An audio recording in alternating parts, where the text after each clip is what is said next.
Welcome to the meeting room at Global TV Talk Show, a broadcast service of globalbusinessnews.net. Now, here's your host, Ed Cohen. Hi, this is Ed Cohen in San Diego, California, and you're on Global TV Talk Show. Our very special guest today, too, Stephen Howard, who's an author and an advisor, a coach on leadership, and a coach on how to write books and get them published. He's done 21, working on 22. So Michael Timms is with us. Michael Timms, MBA, Principal, Avail Leadership. That's AVAIL, one word, availleadership.com in British Columbia. Hello, Michael Timms. Hey, Ed, thanks for having me.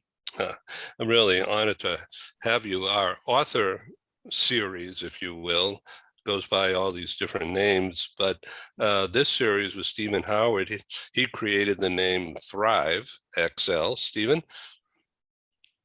Thrive XL is, this is where we talk to other leaders, thought leaders, practitioners, authors about what can leaders do in the workplace to make it more thriving, both for their employees, for themselves, for the organization as a whole. And the XL is, we just have this attitude as we want people to live extra large. And so how we can help people thrive extra large, and really pleased to have Michael with us today, who's the author of a wonderful book on accountability and how do you inspire accountability. So Michael, again, welcome to join us. And I'm going to kick it off the first question, if I could, Ed, and that is really, Michael, what is the leaders? I love you had a phrase in your book, and it was about what the leader's first and main priority or most important duty. Tell our audience what that is. Yeah, Stephen, thanks so much, and appreciate that you're here as well and co-hosting this. So I'm glad you read the book and enjoyed the book. And I did. One question is about a leader's first and most important responsibility is to be the supreme example of accountability within their organization. So why do I say that?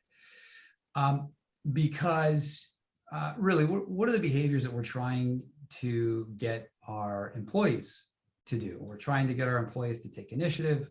We're trying to get them to be team players. We're trying to get them to be problem solvers, to accept feedback, all of these types of behaviors. And the reality is that they are not going to do those things until they see their leader, or until their leader creates a safe environment for them to be able to do that. Nobody is going to say, you know what, that was my bad, and here's what I'm going to do to fix it, until they know it's safe to do that. And that is why it's critically important that the leader sets that supreme example of accountability for their organization, because nobody in the organization is going to set a higher standard of accountability than the leader does. And so it's up to leaders to set an extremely high standard to make it safe for everybody else to take accountability within the organization as well. Fabulous. Before we go more into your book, though, because you mimic something I often say, and is sort of the same question is, where have all the great leaders gone? I mean, if I go back to the 1960s, when we're even, just after World War II, we had so many great national and corporate leaders around the world.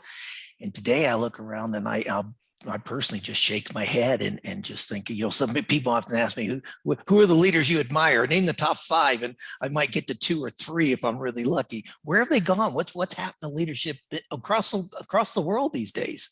Yeah, you know what? And, when you look at especially political leaders, and even corporate leaders as well, anytime that there's a problem, anytime that something goes wrong, they want nothing to do with it, and they try to distance themselves from that because they're afraid it's going to be used against them and all that. But it's interesting that you said, back around, kind of right after World War II, You remind me of an anecdote, a story about Dwight Eisenhower. Dwight Eisenhower, people didn't know this until later on in his life, but before every major engagement, he would put a note in his wallet, taking, it was a communique, taking full responsibility for that engagement if it went wrong. For example, before D-Day, he put a note in his wallet, and it was a communique that was supposed to go out if the war, if D-Day, if the invasion did not go well. And it effectively said this, you know what, I made the decision to go today. I made this decision based on the best information that was available to me. The troops, the Army, the Navy, they fought with bravery. They did everything they could to make this invasion succeed. If there is any fault, if there is any blame, I own that completely, and it is completely on me. He didn't think anything of it. He thought that that was kind of standard practice, but one of his captains noticed that he had that, and he said, "Hey, can I just keep that?" And it eventually made its way into a book. But that attitude of the buck stops here. If there are any problems in my organization, obviously, there's something that I did or did not do that allowed that to happen. And that's on me. That attitude of complete and total accountability for everything that goes on inside of your organization is vanished. It's gone, right? It just, people don't do that anymore. And it's amazing because you look back at some of those leaders that you have such great respect for, and these leaders that you say, you know what, they have such great character. Well, what is character? Character is, or accountability is a huge part of character.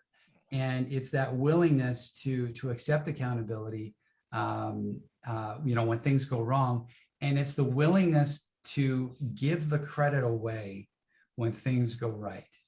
And I think that as our society has become more polarized and less civil, that people are afraid now. We do not have a safe environment in which to accept accountability. And we've created an environment that's so hostile that it's just, we've created this environment that is not welcoming, and I would say hostile to accountability, to people taking accountability. So I think that's the key component why it's so hard to point to some fantastic leaders these days and to say, you know what a great leader, they have such great character.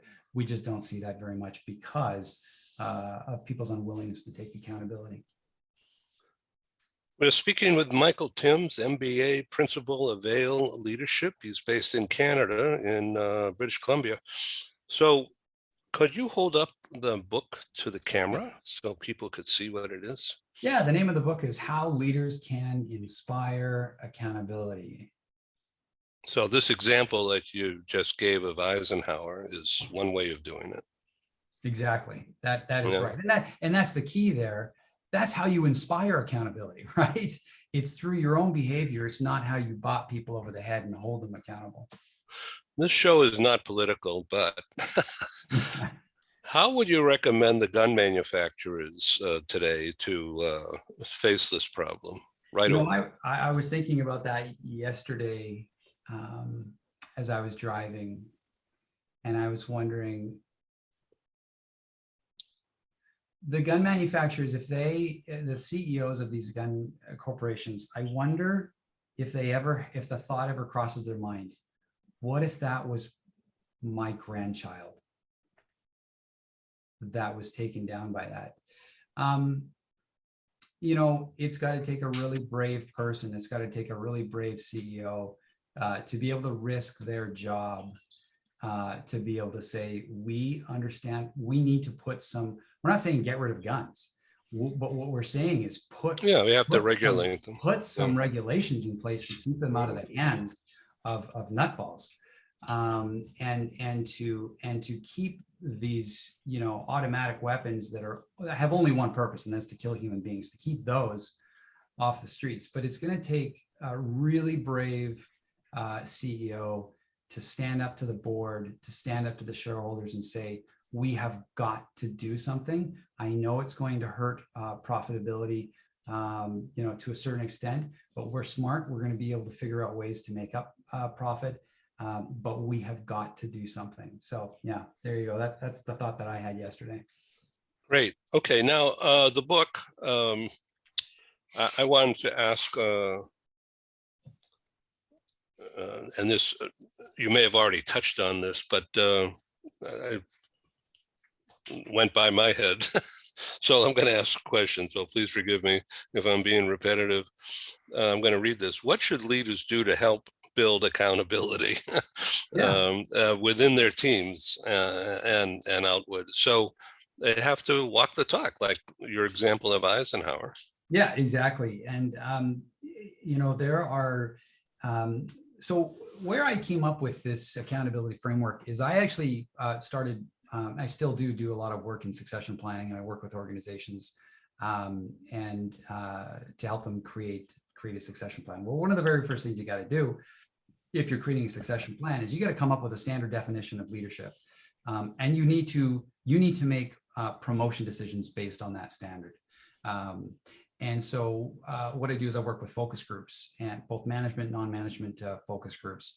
And what we do to come up with that standard of leadership is we reverse engineer their success stories. And we say, what were the behaviors that either enabled or facilitated these success stories to happen? And it was interesting, there's lots of overlap between, industries and companies and stuff like that, certainly some differences, but one item came up every single time, and that was accountability. But it came up in three different contexts. One was people kept saying, what great leaders demonstrate personal accountability. Great leaders are also able to hold others accountable in a supportive way, as opposed to a bop you over the head way. And they are also really good at creating this environment and creating these conditions of organizational accountability to make it easy for everybody to step up and take ownership for their work and take ownership for results. And so there's really these three different ways. I call it personal accountability, building accountable relationships, and organizational, and creating those conditions of organizational accountability. And what's interesting is I've learned is that, it doesn't matter how you hold people accountable, and it doesn't matter about the conditions of accountability if you are not first setting that extremely high standard of personal accountability. And that is really, and so what I've done in this first book, it's actually the first book in a series about accountability, is I've outlined the 3 habits of personal accountability. And they are really simple to understand, but they are extremely difficult to do because each one of these behaviors goes against our basic human nature. And here they are. The 3 habits of personal accountability are: number 1, don't blame. Resist that urge to blame when things go wrong. Why? Because blame kills accountability. It kills accountability in yourself, and it kills accountability in others. Like I said earlier, nobody is going to stand up. Nobody's going to put their hand up and say, that was my bad. Nobody's going to take accountability if they think they're going to be blamed for doing so. That's habit number 1. Habit number 2, look in the mirror.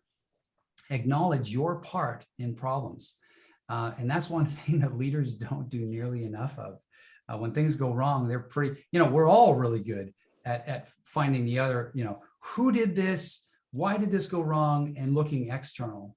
But I'd say 9 times out of 10, when things go wrong, for anybody, leaders, non-leaders, for anybody, anytime that something goes wrong, if you look hard enough, you'll be able to find that either one of your actions or inactions contributed to that problem. It either made that problem more likely to occur, or it made the consequences worse.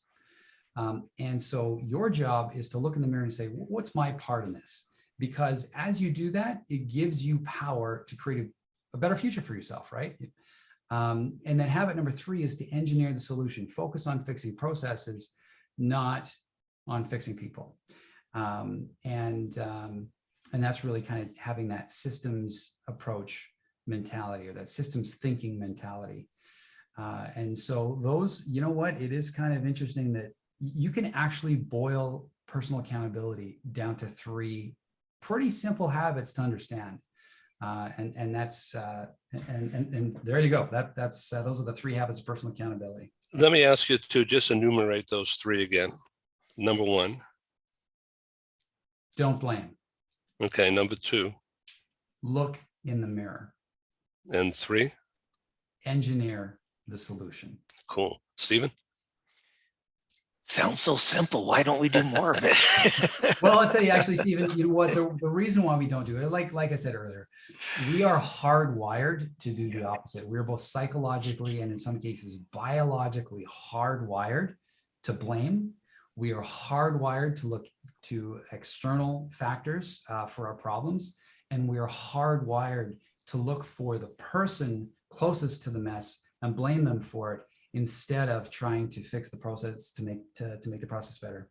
Yeah, and too many organizations have a blame and shame culture to them, and to point that out, and they're not psychologically safe, and they make it really off track here a little bit, Michael. But let's think 50 years from now, if we started teaching this at the 3rd grade level or the 4th grade level, if parents would understand these 3 simple concepts and raise their children to be more accountable, would you think we'd have a better society 40, 50 years from now? Yeah, of course. Yes. You know what, we've got to somehow, and I don't know, maybe that's what was going on 100 years ago. Maybe parents were just doing a better job of teaching their kids to take accountability. And that's why we ended up with, in my estimation, you know, a greater proportion of strong leaders than we have today.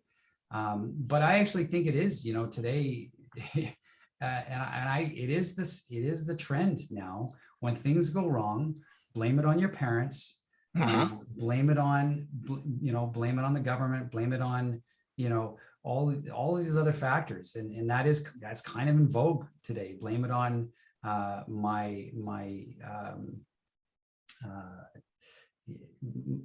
biology, whatever it is, my genetics, but that seems to be in vogue, and I think we're seeing the consequences of that in society, in leadership, and yes, Stephen, you know what, it's got to be taught through our own behaviors, right? Obviously, parents need to learn these things. I have a lot of respect.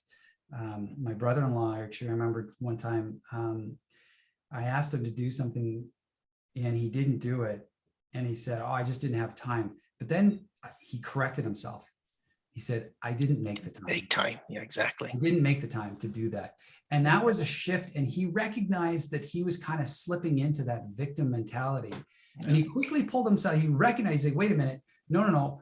I had a choice, and I chose not to do it, and so I'm going to own that choice. And I said, "Good. Michael, I didn't make that time." We all have to get better at doing that and recognizing, and it is liberating to do that, because you realize I'm not a victim of my circumstances. I have way more influence. You don't control everything that happens in your life, but you have way more influence on the things that happen to you and the things in your life than you think you do, because you're making choices all the time, and you're also making non-choices all the time. Yeah. If you simply own those, the degree to which you can own the choices that you've made is the same degree of control that you have on the outcomes of your life. Because you can, you know, if you recognize these are the factors, you know, that are within your control, these are the choices you've made, you can make different choices, and you can create better outcomes for yourself. Absolutely. You know, one of the most eye-opening comments in your book to me, and it just jumped out at me, was management is directly responsible for most mistakes, not the people who appear to make them. Can you elaborate on that for our audience, who are mostly managers, and maybe be a little bit shocked to hear that thought? Yeah. So I was actually quoting Peter Drucker, who's kind of the father of management thinking. Oh, is that a Drucker quote? I wasn't aware of it. Yeah. I think that came. I'm pretty sure that came from Peter Drucker.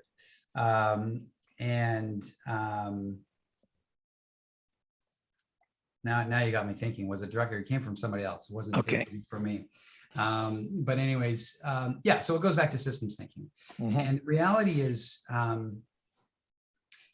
you know what? Like I was saying earlier, when things go wrong, we've learned as a society, and as we've got better at analyzing, when things go wrong, we've discovered that it's counterintuitive, but when things go wrong, our brain thinks, well, find the person closest to the mess and just blame them for it. That is actually the way we are psychologically and biologically wired. But what we now know is that when things go wrong, especially big screw-ups, it's usually a combination of factors. It's almost always a combination of factors. It's not 100% one person or 100% one condition that made this bad thing happen. And so it becomes really easy for us to point out, well, it wasn't my fault because this happened and this happened. If there's always going to be things that you can blame things on. And so the point is that who is in charge of designing the processes within organizations? It's managers. And I'll give you a couple of quick examples. So one time, my assistant and I, we discovered that one of the templates that we use for live polling was deleted. I didn't delete it. She knew she didn't delete it. And there's only one person in our company. And so it had to have been her, Mel. And so actually my assistant, she's like, I am going to murder Mel. Like she was, hey, it wasn't the end of the world, but it was pretty frustrating because we didn't have a copy anywhere else. And so I said, wait a minute, let's just follow the 3 habits of personal accountability. Let's just hang tight. Let's not blame. Take a breather. Okay. Habit number 2, look in the mirror. Did we do anything to make it more likely that Mel was going to delete that template? And as soon as we asked that question, we both realized, oh, actually, both of us almost accidentally deleted one of those templates at some point. Why? Because there is no safety protocols in place. We actually have those templates mixed in with our work in process. And so it was pretty easy to mix up the two. Okay, habit number 3, engineer the solution. Duh, obvious. Create a folder called templates and put all the templates in that folder. You make it virtually impossible for Mel to make that same mistake again. Who's the dummy in that situation? Mel for making the mistake or me? And the reality is look, we are human beings. We get tired. We get distracted. We forget things we shouldn't forget. That's part of the human condition, right? That's part of being human. So as I make a point in my book, I say, with that in mind, who's the dummy when things go wrong? The person who makes the mistake or the person who designs a process who assumes that people won't make mistakes, right? And it's the managers who design the processes, so. This episode from the meeting room of Global TV Talk Show is brought to you by Porchlight Rental and Destination Services. Reduce your renter lump sum or managed relocation costs. Visit them at porchlightrental.com. And by airs.com. With our full range of services, we can help design and manage your international relocation. Find us at airs.com. Primestone Partners, featuring corporate, government, and developer housing solutions, as well as senior-level advisory services. Find them at primestonepartners.com. Stop dreaming and start living overseas. International lifestyle consultant Emily Braun can help you seamlessly transition to your new life in your dream destination. Whether you are a retiree, a digital nomad, or a mobile executive, Emily Braun can make your transition overseas a success. Visit emilybraun.com. Coutalis is a global group with a worldwide footprint. With 16 agencies in 10 countries, Coutalis offers companies and mobile professionals a unique combination of HR services and options. Find us at coutalis.com. Take your communication skills to the next level. Barbara Bolt of Bolt Global has a passion to make you shine. As our globe expands, effective intercultural communication and presentation is a must. Visit boltglobal.com. Well, so Stephen, before we move on here, what in this discussion ties in with your new book? Oh, quite a bit, actually. I mean, my new book is about bringing more humanity into leadership. Like I often say, leaders need to unlearn management and relearn to be human. So this whole approach of looking in the mirror, looking at ourselves first, certainly is there. And I also talk a bit in the book about setting the right environment for your team and letting the people know it's okay if they make mistakes, but they're accountable for learning from those mistakes. I think that's Michael's nodding his head there. So I think he's in agreement there. So, you know, that people make mistakes, that's fine, but they are also accountable from learning from those mistakes. And if you take that attitude, I would suggest, based on what Michael's saying here as well, you're going to be less focused on the blame, focus less on why it happened in terms of who made it happen, and more in focus of why it happened. And as he says, engineering a solution to it. Would you agree, Michael?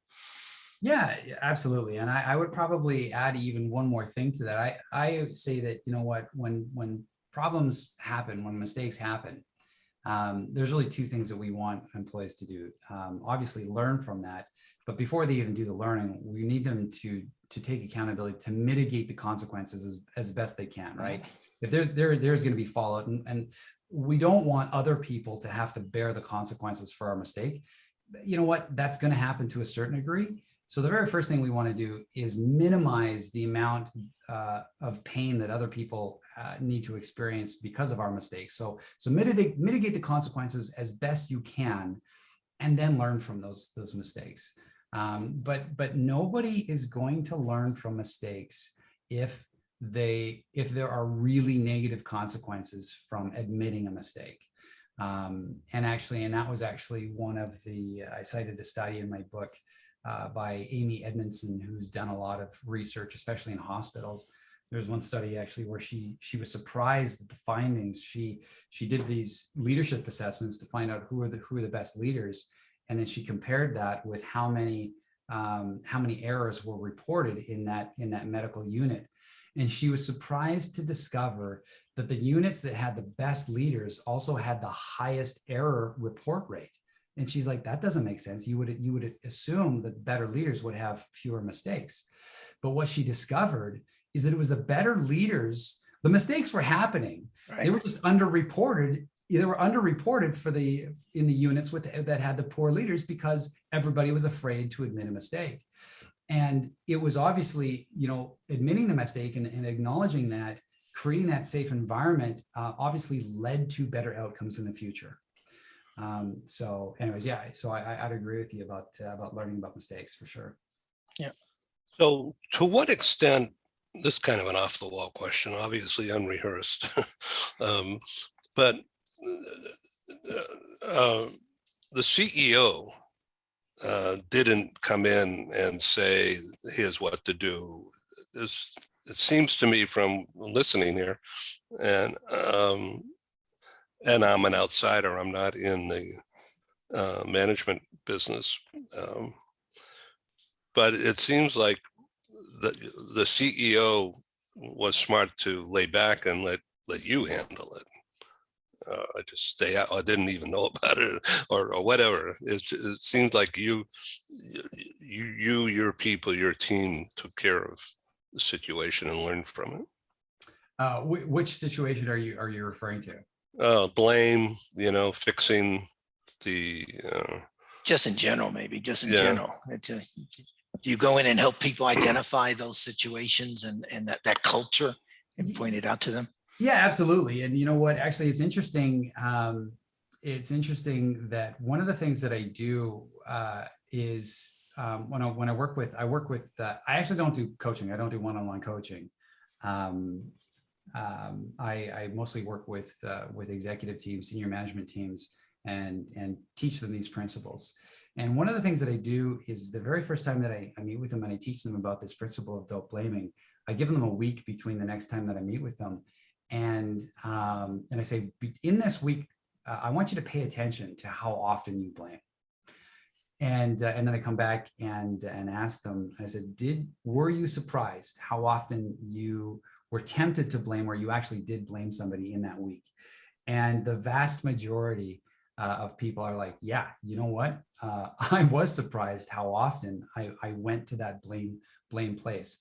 And it is an eye-opening experience because most people are like, oh, I don't do that. Yeah, I mean, maybe once in a while, but you know what? When you're actually paying attention to when things go wrong, like, and I'll give you an example. When I shouldn't say this on a recording, but anytime I lose something, anytime that I can't find something, my brain immediately goes to, what did my wife do? Where did my wife hide my keys? Because I know because my brain is telling me that she has maliciously found my keys and is hiding them on me on purpose. And I immediately go to that blame place. Well, you know what? It's probably more like 19 times out of 20. It was me that just forgot where I put it, right? My wife didn't actually move it. Yeah, so yes, I do teach organizations how to do this and teach them how to pay attention to how often they're blaming and to give them the tools and to teach them the habits to get out of that and to find way more productive solutions to their problems. So all this leads to stress reduction? Well, yeah, for sure. Actually, you take that example that I shared in my workplace, you know, with that I used her name Mel.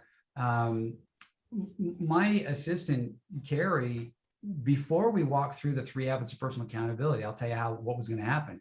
Carrie was going to talk to Mel and say, you should have been more careful. What are you thinking?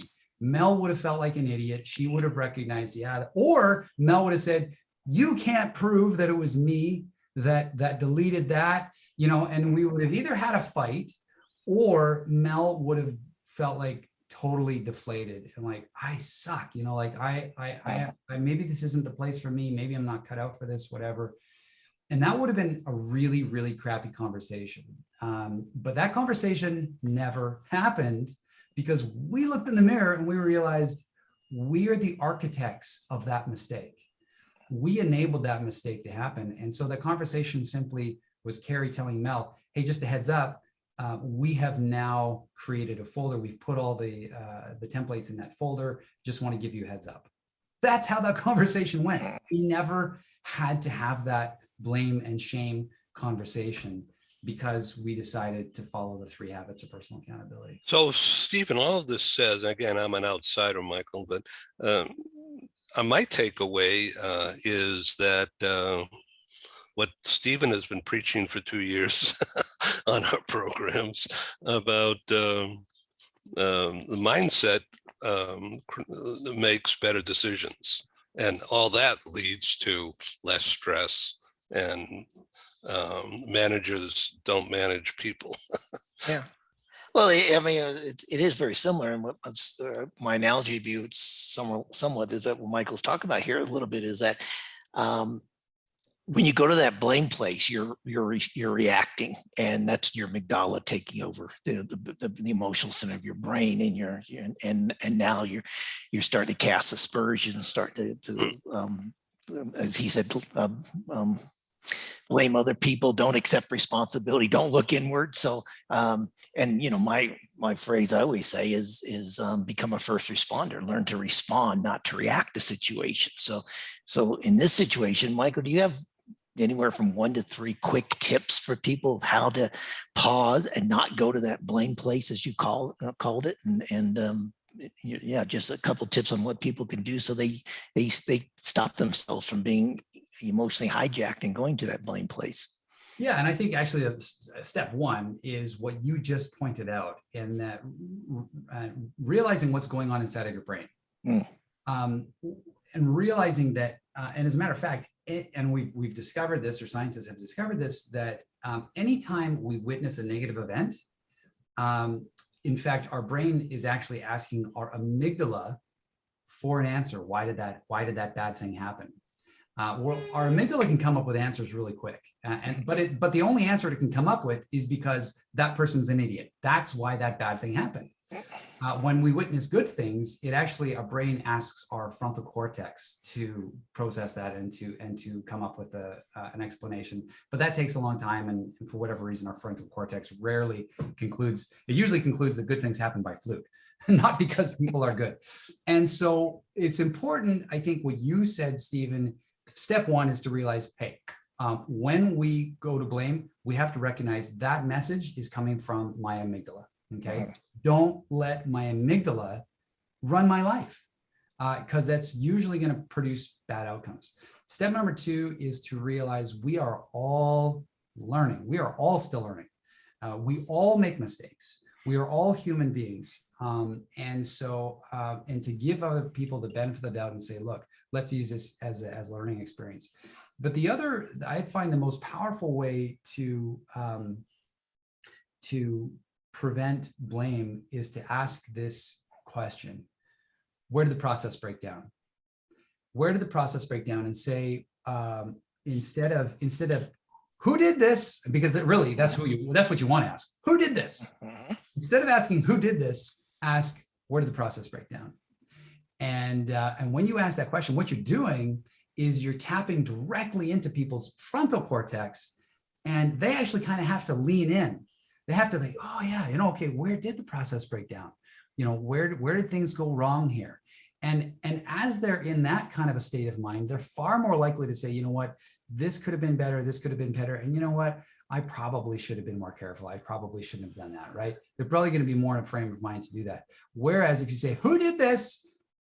You're immediately talking to their amygdala. You're triggering their amygdala. They're going to be on the defensive. They're not going to be in a frame of mind to actually think critically about what went wrong, and you're going to get worse outcomes. So the golden question here is, where did the process break down?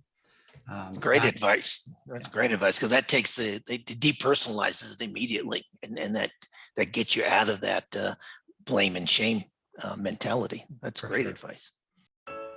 We are pleased to welcome Adamo Education as a proud sponsor of Global TV Talk Show. The concept of a micro school is the reimagining of the one-room schoolhouse.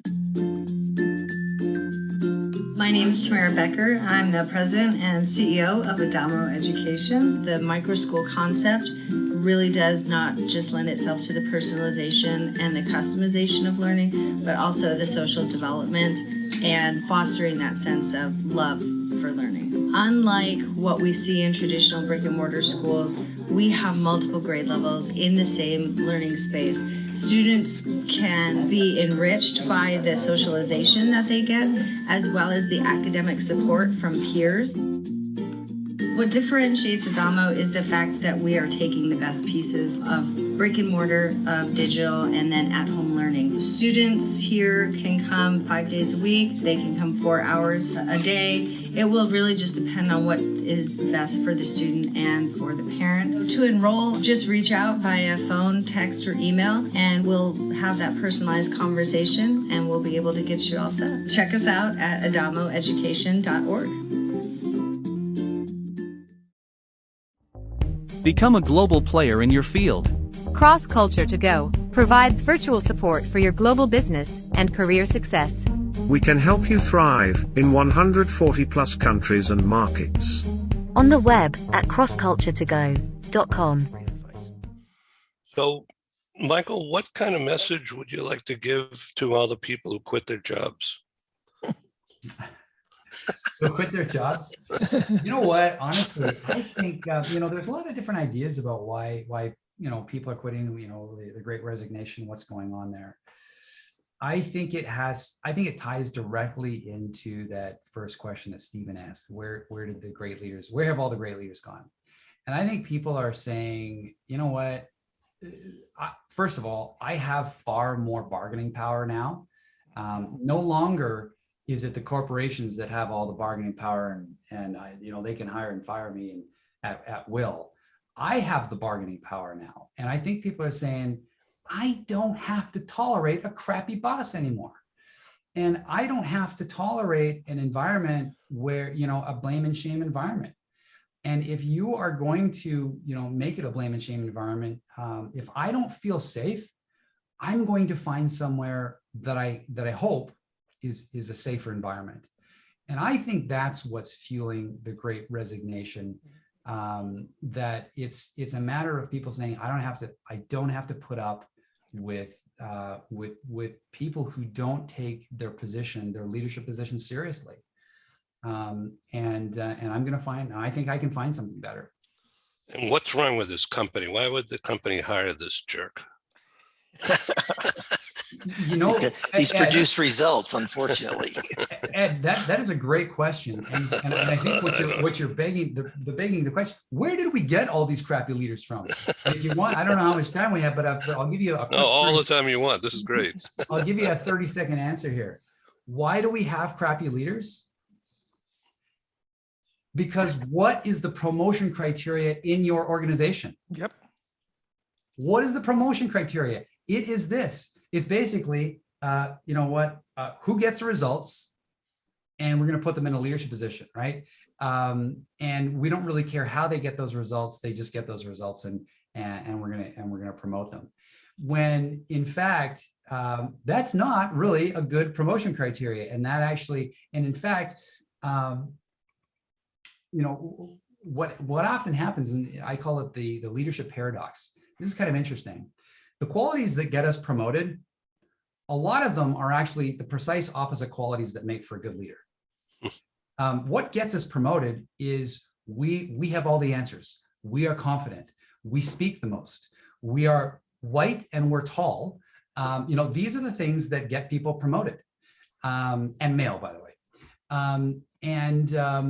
And those are not good predictors of leadership success. No. When in fact, when these people get into these positions, what we really want is a leader who says, you know what, Michael, I don't know the answer. What do you think? Or a leader who says, you know what, that bad thing that happened, let me tell you how I think I contributed to that problem. You know, these are the leaders that we want. But that's in fact not the behaviors that get us promoted. That's why we have a whole bunch of bad leaders. And so what is the solution? Here's a crazy simple solution. Let's come up with a promotion criteria based on valid criteria, and only make hiring and promotion decisions based on that criteria instead of the hiring manager's gut feel. Okay, there you go. That's why we have bad leaders, and that is the solution. That's right. And those bad leaders are, I would call them their managers. I love the phrase. I say it so often. You don't manage people. You lead people. You manage things. You need to manage processes and policies and procedures, but you need to lead people. And nobody comes to work wants to be managed. Nobody, particularly in today's world, nobody's going to go to work, not whether it's to an office or work at home environment. As you say, nobody wants to be managed. No one wants to be micromanaged. No one wants to be managed, like you said, by a bully or somebody who doesn't give them an opportunity to speak up. People want to be led, and leadership is so different than what you're talking about, which is what I would call more management style. But, and that's why we have bad managers and bad bosses, and that's why people leave, without a doubt. Exactly. Yeah. So great. Thank you. So hold up your book cover again, and Stephen, why don't you hold up yours too? All right. The name of the book is How Leaders Can Inspire Accountability. Great. I think we covered that base. I recognize that the word inspire is not coming through on the video very well. But okay, we see it. It's all about inspiring people. Mine is sort of similar. And actually, it's not going to come up because I got a background behind me, so it won't come up. Mine my latest is called Better Decisions, Better Thinking, Better Outcomes, and it strikes the heart of some of what Michael's talking about. I'd say, you know, people ask, why is it better decisions first and then better thinking? Don't you think first and get better decision? I said, no, the first thing you have to make is that decision not to get emotionally hijacked. You need to pause and realize that you're going to make a bad decision. You're going to make an emotional decision rather than a rational decision. So if you make that decision, then you're going to think better. And if you think better, you'll get to better outcomes. Wait a minute. And we lost you, Ed. No, that's all right. You know what? You've got a copy of it. There you go. Oh, there we go. All right. That's so I'm in the PR business. Yeah. So the brain is on fire, it looks like, on one side and dormant or asleep on the other, right? Yeah, well, that's what it is. That shows the getting the emotional hijack. But the next book coming out in July, I think really will complement some of the things that Michael said in his book. And it's really about, as I said, unlearning management and relearning to be human. And it's called, I created a word, humany leadership, HUMONY, which is a combination of the words human, humanity, and harmony. And so I focus a lot in this upcoming book about creating a harmonious workplace. And I would argue that what Michael's talking about is that what he calls a culture of responsibility. If you have a culture of responsibility rather than a culture of blame, you're on your way to having a harmonious workplace. So I'm totally in agreement with what you've been talking about, Michael. So thank you. Great. Michael, if I can just ask you another question, this is maybe going to lead into a whole other show, but in other cultures, not just the US and Canada, like Europe or Latin America, generally speaking, maybe Asia, do they do it differently? I mean, everyone's got the same problems. It's just done differently, or I don't know. I know that we all have the same wiring. Humanity across cultures, we do have the same biological and psychological wiring. But you know, for sure there is a cultural component. As I mentioned, certainly in Western society, you know, we've seen a distancing of, you know, distancing ourselves from problems and this movement towards does that happen in Asia? Does that happen? I would suspect it happens a little bit in Europe for sure, but I don't know. Most of my business is done in Canada and the US, so a lot of it, Ed, will depend on the corporate culture. I mean, one of my earlier books talked a lot about the lack of accountability at Volkswagen, and the Volkswagen engineers. The corporate culture of Volkswagen was, if you were told to do something, you did it and you didn't push back. And the management of Volkswagen, leadership of Volkswagen, mandated that they create an engine that was $350 less, and they had to find a solution. The only solution that they had was to create a cheat device, which cheated the testing of their vehicles, which ended up violating the Clean Air Act of the United States, of the EPA, and also of Canada.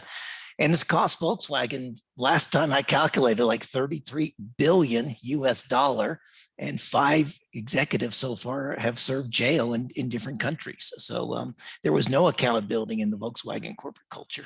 No, I think that also speaks to the lack of safety in that organization, right? Yeah. Oh boy, I don't want to, you know, like, heads are going to roll. I don't care what it is. You just find a solution, and if you push hard enough, people are going to find a solution that is going to protect them, save their jobs. Yeah, and you think about it, you've got engineers, you know, who are typically highly ethical. You know, they all belong to, you know, particularly, German engineering societies with great value statements and all that kind of stuff. And yet they had to leave their values at the door in their cars when they went into the factory to create these the vehicles of the future.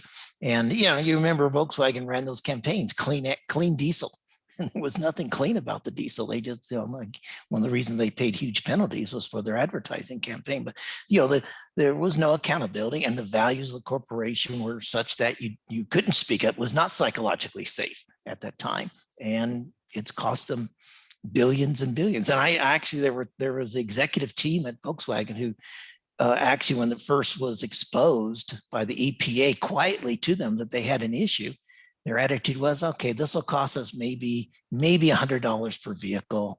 We've sold, you know, so many vehicles. It's you know, it's going to cost us less than $1 million, maybe a few $1 million in fines. Nope, the EPA said no way, and it's cost them $32 billion to date, and it's still costing. So this is the forerunner, I think, of a new organization development somehow from this crisis that we find ourselves in. The best place to work is going to take on a whole new meaning. Yeah, absolutely. Let's hope so. Yeah, no, I think it will. I think Michael's right. The people are taking this into consideration, why they're leaving the organization, and they're taking into consideration as to who they want to go work for in the future. So, Michael Timms, please come back. Let's do it again. All right. No, this is great. No, I appreciate it. Thanks, Ed, for having me. And thanks, Stephen, for having me as well, and your comments as well. Yeah. Pleasure. Thank you, Stephen, for organizing this, and we'll see you soon. All right. Well, thank you very much. And this has been Thrive XL, and you've re-listened to this video because there's some great tips on how to make your organization thrive as a leader. So again, thank you, Michael Timms. Thanks, Ed. Take care. Thank you. Okay, this is Ed in San Diego on globaltvtalkshow.com. Ciao. All the best. Thank you. Thank you for joining us in the meeting room at Global TV Talk Show. Have a wonderful day, and stay safe.